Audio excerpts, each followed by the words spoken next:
Assalamualaikum warahmatullahi wabarakatuh. Bagaimana keadaan kalian anak-anak?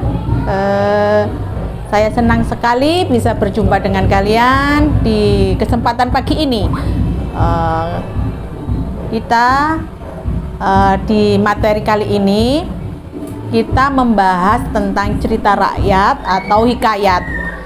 Saya harap kalian nanti bisa menikmati dan bisa membayangkan bagaimana sih cerita rakyat atau yang disebut dengan hikayat itu. Nah, sebelum kita masuk ke materi, saya jelaskan dulu tentang kompetensi dasar yang harus kita tempuh untuk di materi ini. Untuk KI 3 ini kita bisa mendeskripsikan nilai-nilai dan isi yang terkandung dalam cerita rakyat, baik lisan maupun tulis. Nah, untuk K4-nya menceritakan kembali isi cerita rakyat yang didengar dan dibaca. Nah, nanti kalian di suatu waktu tugas kalian adalah menceritakan atau mencari cerita rakyat yang ada di Indonesia atau di daerahmu. Nah, ini indikator pencapaian kompetensi. Yang pertama, 3.7.1 ini kalian harus menentukan isi dan yang terkandung dalam cerita rakyat secara lisan dan tulis. 3.72 menetapkan nilai yang terkandung dalam teks cerita rakyat secara lisan dan tulis dengan tepat dan penuh tanggung jawab. Nah, untuk 4.71 itu merancang isi cerita rakyat. 47.2 menceritakan kembali isi cerita rakyat dengan benar dan percaya diri. Nah, bagaimana anak-anak? Pasti nanti kalian mampu. Saya yakin kalian pasti mampu. Nah, setelah kita bahas tentang KI KD tadi, langsung kita ke pengertian cerita rakyat. Nah, apa sih cerita rakyat itu? Cerita rakyat itu merupakan cerita yang berasal dari masyarakat dan berkembang dalam masyarakat pula pada masa lampau yang menjadi ciri khas setiap bangsa yang beraneka ragam dan sejarah yang dimiliki masing-masing bangsa. Pada umumnya cerita rakyat ini mengisahkan mengenai suatu kejadian di suatu tempat atau asal muasal suatu tempat. Jadi dari satu daerah dengan daerah yang lain pasti dia mempunyai cerita rakyat atau mungkin asal usul suatu daerah yang berbeda. Mungkin di daerah kalian tinggal juga ada ceritanya, cerita asal mulanya, asal mula desamu atau dulu yang pertama kali bahasa Jawanya itu babat alas, itu pasti di setiap daerah itu ada. Nah, di slide ini ada contoh cerita rakyat yang bisa kamu baca. Ini Malin Kundang. Malin Kundang ini cerita rakyat yang sangat-sangat famous atau sudah sangat terkenal. Saya yakin kalian pun sering mendengar walaupun kadang belum membaca, tapi pasti juga akan dicerita oleh ibu atau nenek karena cerita Malin Kundang ini sangat-sangat cerita yang merakyat dan sering terjadi di lingkungan kita. Nah, kalau nanti kamu bisa ada waktu, kalian bisa buka-buka internet, cari cerita Malin Kundang atau cerita rakyat yang lain. Itu macamnya banyak dan sangat menarik.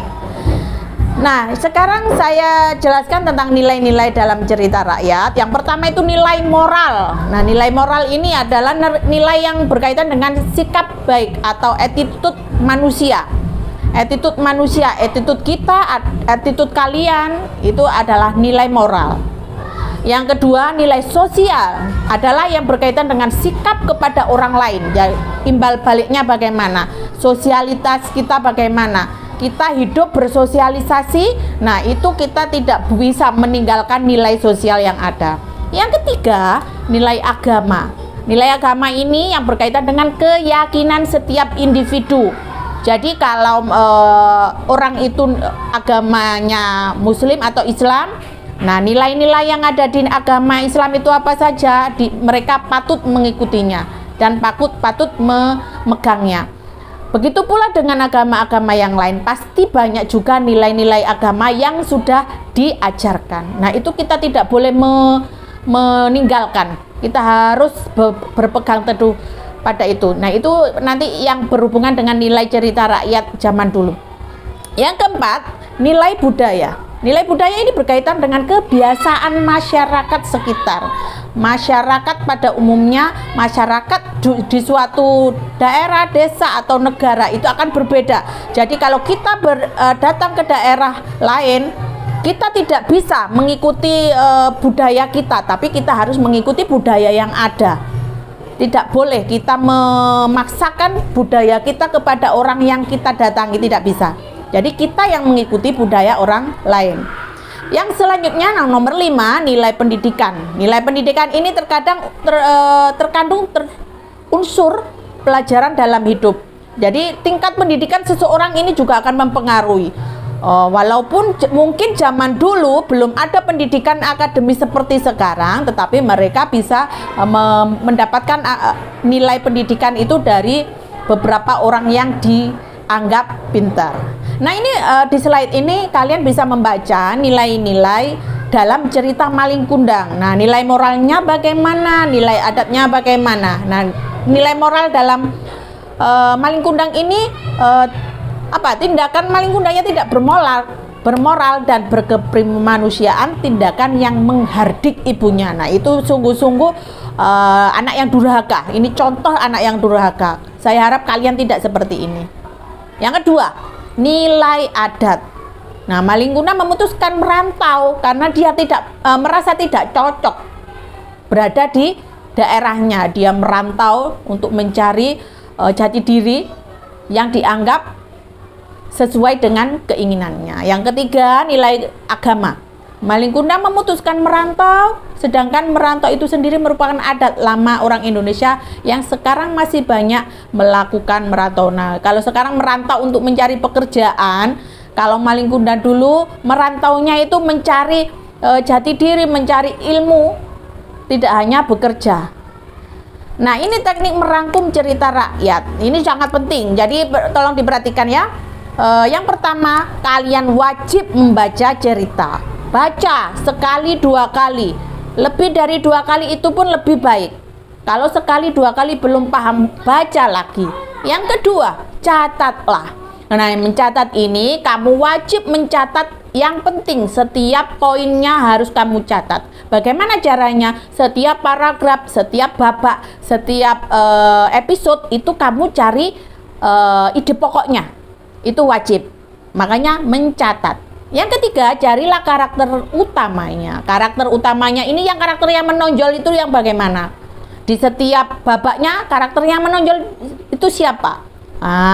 Misalnya Malin Kundang, karakternya bagaimana? Jadi ada tokoh, ada penokohan. Karakter ini ada hubungannya dengan tokoh dan penokohan. Yang keempat, catatlah latarnya, latar atau setting ya. Jadi di cerita rakyat ini ada alurnya. Alur harus kamu pahami. Nah, catatlah latarnya, setting waktunya bagaimana. Yang kelima, catat konflik. Dari konflik ini, konfliknya ada di mana? Dia alur maju kah, alur mundur kah? Dia konfliknya di mana? Itu kamu harus wajib mencatat. Yang keenam, catatlah kesimpulan. Kesimpulan ini bisa disebut sebagai sinopsis. Jadi biasanya kalau kamu membaca buku, paling belakang itu ada sinopsis. Nah, itu catat kesimpulan dari sebuah cerita.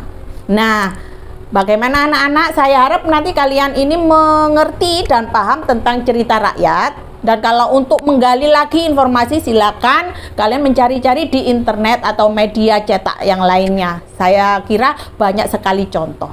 Nah, tugasnya untuk kalian dan dikumpulkan biasanya di WA Bu Ervina. Yang pertama itu sudah bisa kamu baca. Dikumpulkan terakhir besok pukul 12 yang tepat. Oke, saya harap kalian bisa tanggung jawab dan disiplin. Saya akhiri, wassalamualaikum warahmatullahi wabarakatuh.